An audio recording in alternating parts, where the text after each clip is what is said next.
రామ రామ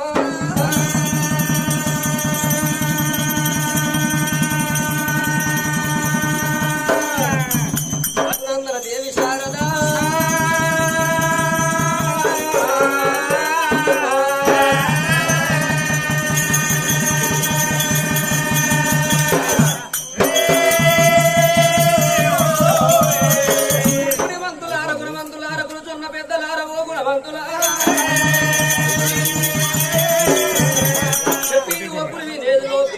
జలలారకి పుణ్య శాస్త్రమైన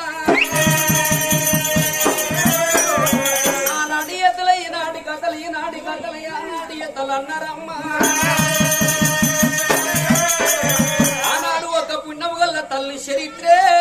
ఈనాటి కథలై పుట్టెనమ్మ